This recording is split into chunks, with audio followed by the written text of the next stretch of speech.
Okay, good day, everyone. We are back and welcome.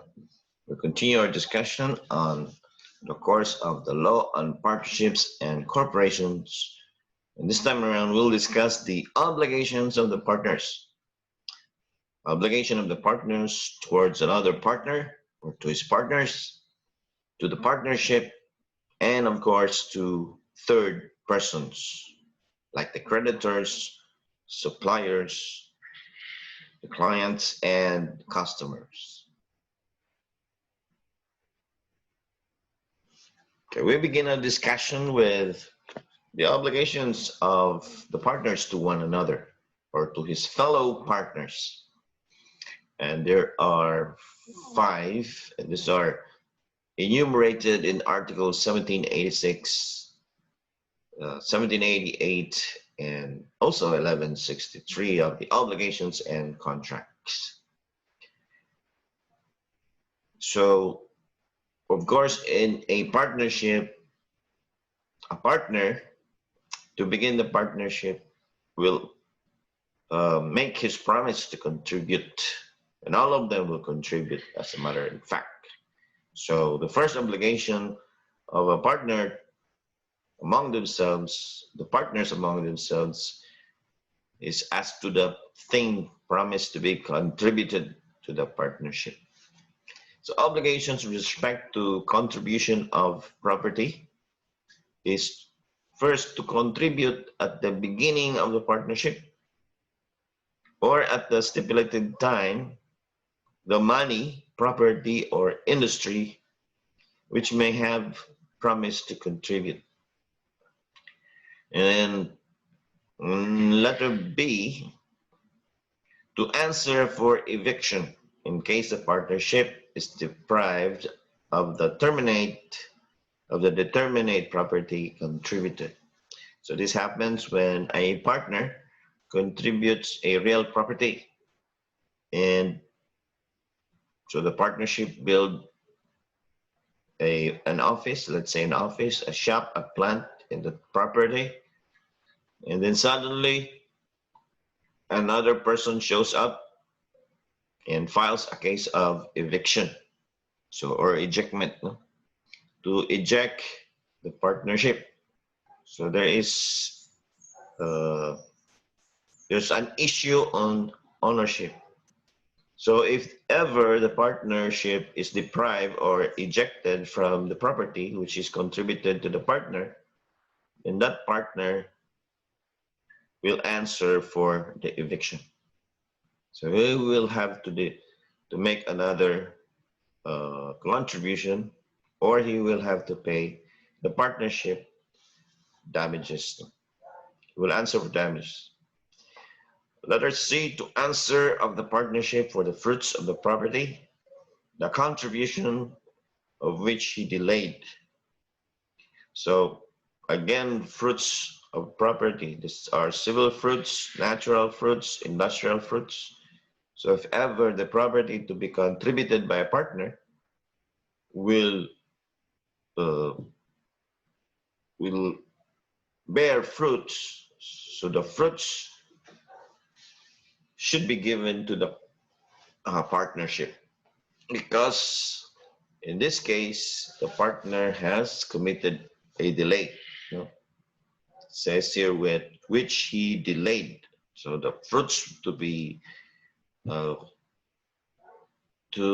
fruits will actually be the ownership of the partnership. So ang tag-iya na sa fruits is the partnership.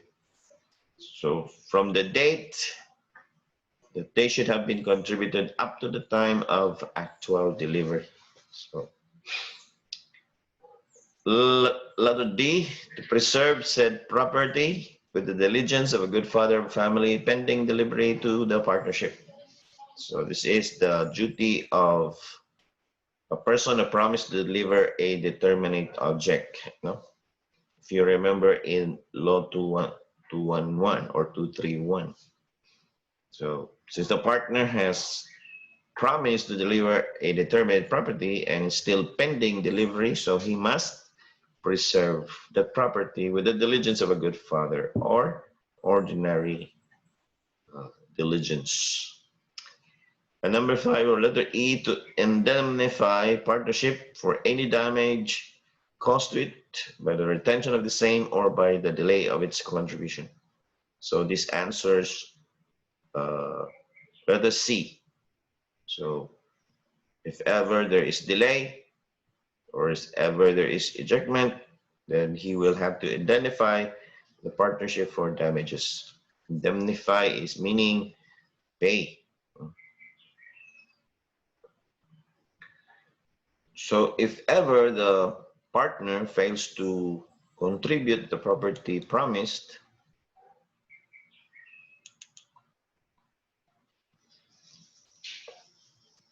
then the partners become, or the partnership or the other partners will become debtor.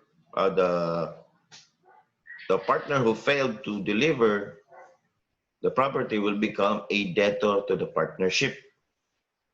So even if there is no demand coming from the partnership, it is automatic, meaning ipso juri, no? Ipso juri is automatically becomes a debtor.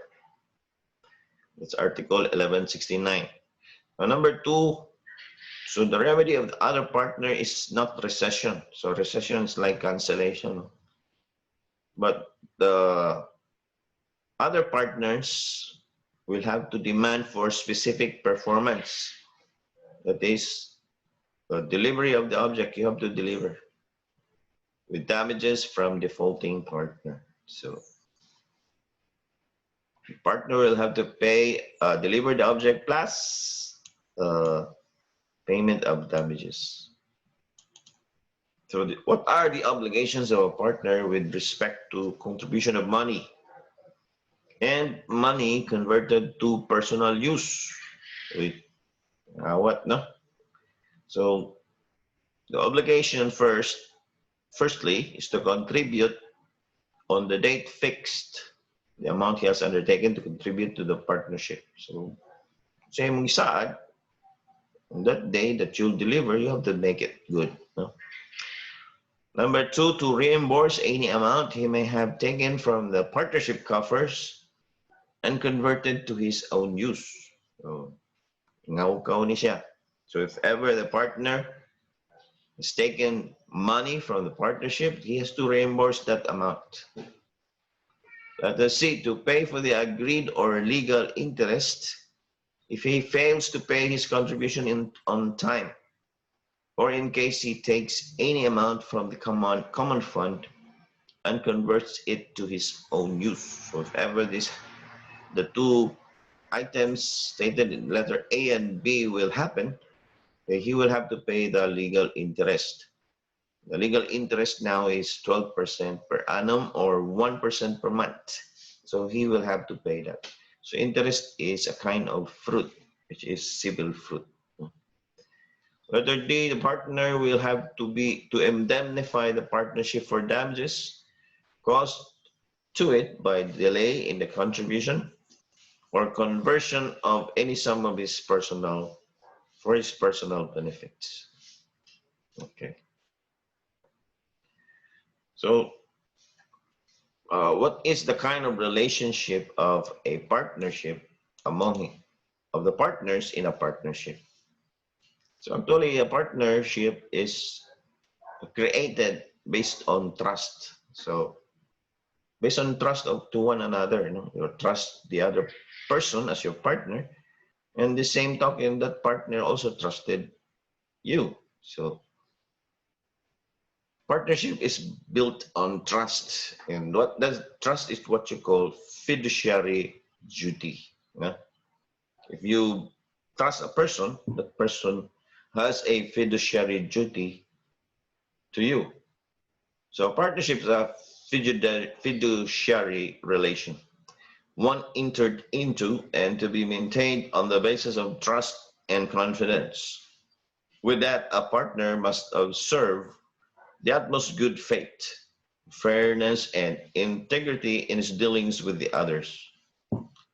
Meaning, he cannot directly or indirectly use partnership assets for his own benefit Alright? So, bawal, no? To use partnership assets for own benefit. Letter B, he cannot carry on a business of the partnership for his private advantage. So it should not be for his private advantage, but for all the partners, including him. Letter C, he cannot, in conducting the business of the partnership, take any profit clandestinely. So what is clandestinely? This is synonymous to secretly, no? Secret or furtively. Letter D, he cannot obtain for himself that he should have obtained for the partnership. So this is a taking of business opportunity from the partnership to his personal. Because you are, if a partner is the manager of the partnership, he knows the business, no? And let's say, for example, the partnership has a client and is going to purchase the product of the partnership. So to get better profit, so siya na lang mahimo sa product for his own. He will solo the partnership. So he will not. He will solo the profit and not share the profit with his fellow partners. So this is taking a business opportunity at the D. Let's go to letter E. He cannot carry on another business in competition with a partnership. So, a capitalist partner can, a capitalist partner is one who contributes capital. So he has many money. So, and he is not managing the partnership, no? So he can make another business. So there is a prohibition that he can make another business, but not competing or not in the same line with the partnership, no? So this is letter E. Dili pwede compete with a partnership. Letter F. A partner cannot avail himself of knowledge or information which may be properly regarded as the property of the partnership. So any secret information or knowledge or partnership secret, it should remain with the partnership, no? As their property. Sometimes a partnership, you see, a partnership is very common in Japan. Most of the, especially a limited partnership. Let's say, for example, they are a chemical producing partnership or business, and they have produced a formula for treating COVID-19. So that information should remain secret with the partnership because it is regarded as a property of the partnership.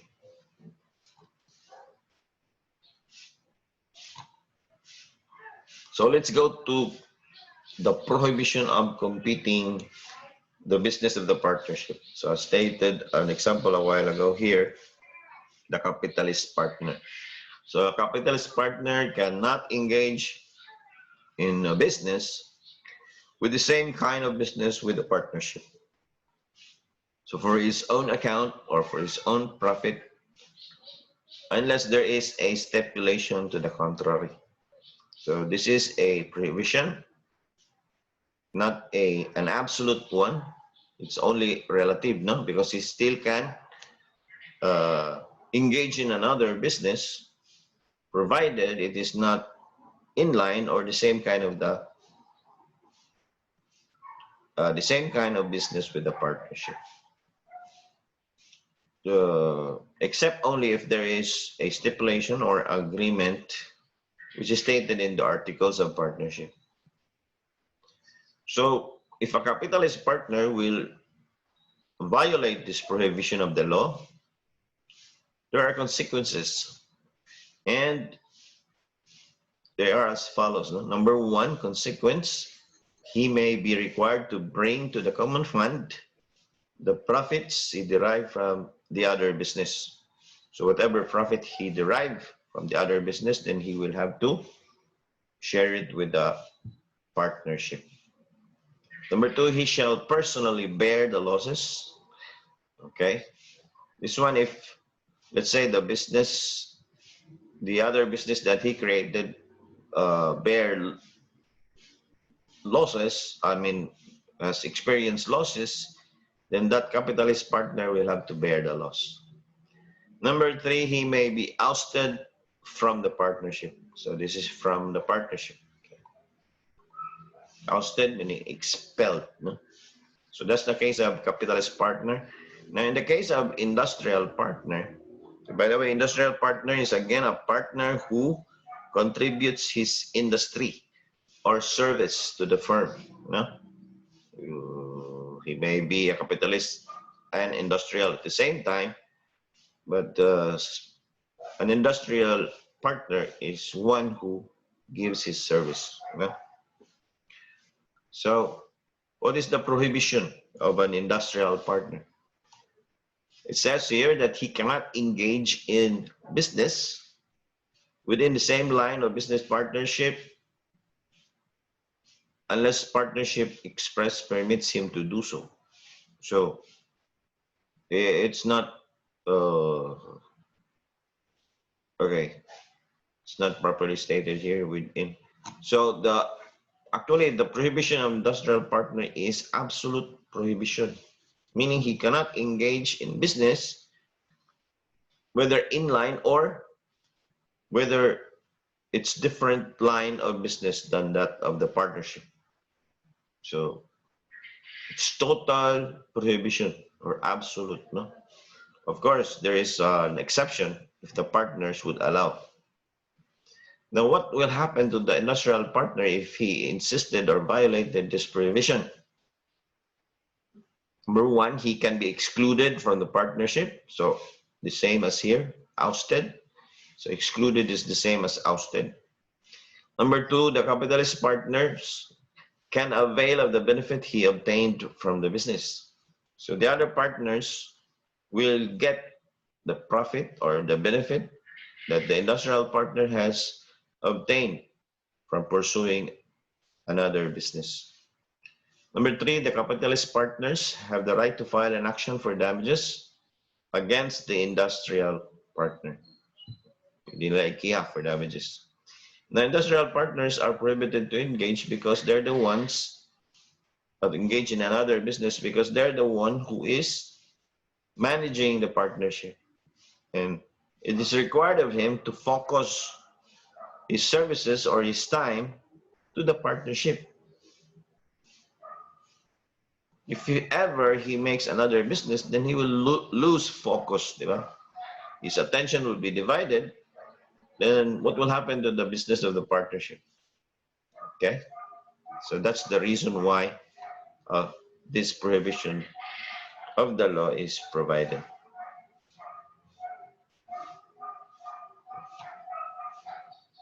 Okay, now we discussed the obligations of a partner with respect to contribution to partnership capital. So partners must contribute equal shares to the capital of the partnership unless it is agreed in the articles or unless there is stipulation to the contrary.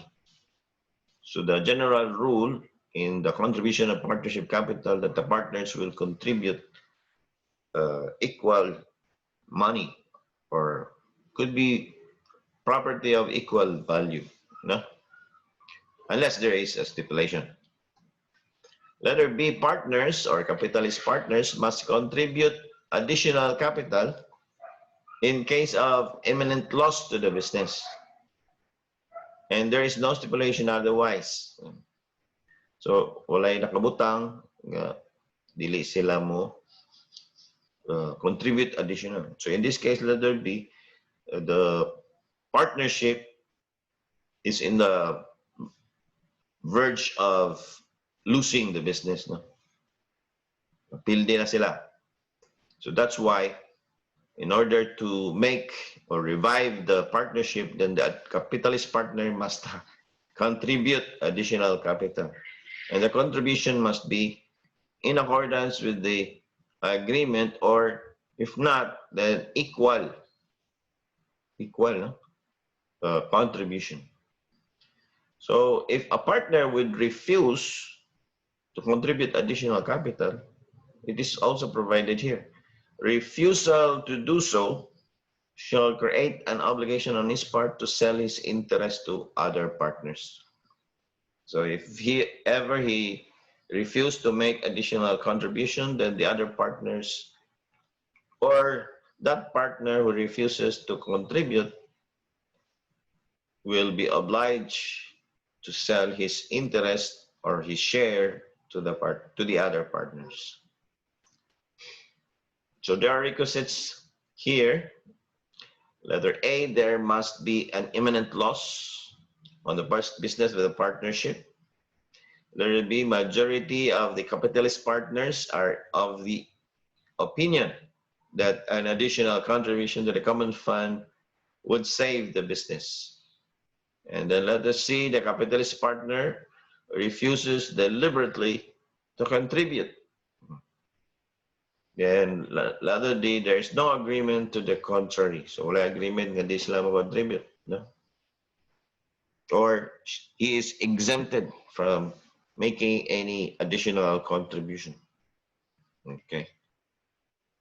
So you have to remember here that the capitalist who fails to make additional contribution, in the case that the partnership is in the verge of imminent loss, losing the business, then that capitalist partner will be compelled to sell his interest to the other partners. That's in Article 1790.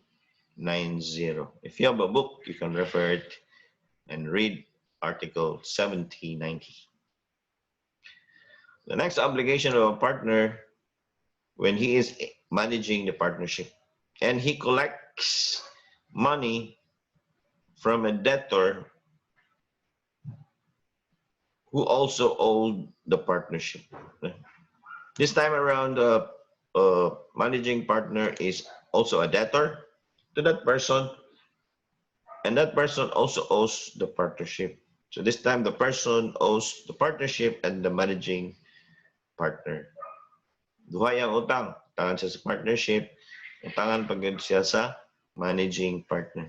Now, if the managing partner will collect, then according to the rule here, the money will be applied to 2 credits in proportion to their amount. No? So kung ano sa aman will happen? It will happen when the managing partner will issue a receipt on his name, in his name. So letter A will apply.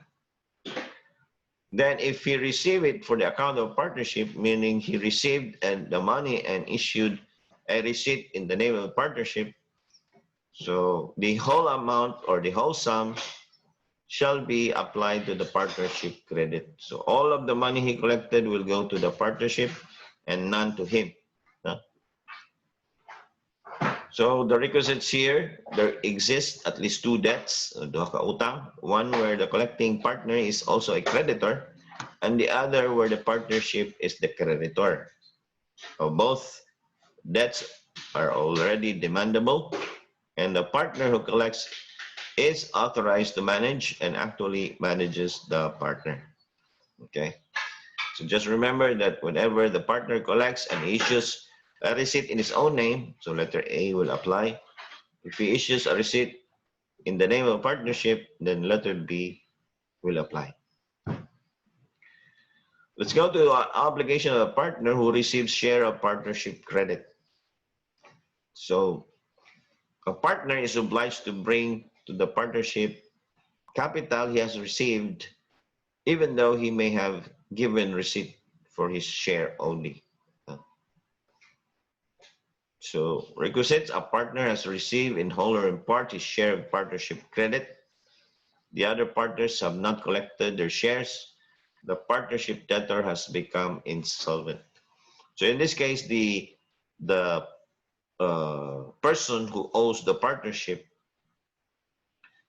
is already insolvent. Let's say there are 3 partners, and this person owes the partnership 1.2 million pesos. No, so the person is paying the partnership through the partner, and the partner received the payment, which is only good for 400,000 pesos. So 400,000 pesos is 1/3 of 1.2 million. So ningon siya, ako wala ning share. This is now my share. So the other partners, you have to wait, no? Because this person is still insolvent. So can he do that? The answer is no, no. He must share the 400,000 pesos to his fellow partners. So divided by 3, no? So he cannot say that this is my only part, this part of the payment will be my share, and the other partners will have to wait for the time we collect this person from this person. Now remember, when a person is declared insolvent by the court, he is given 3 years to recover. So meaning the creditors cannot collect from him for 3 years, for a period of 3 years. So remember that you cannot declare yourself insolvent, only a proper court of law. So insolvent is a person who cannot pay his debt or utang whenever they fall due.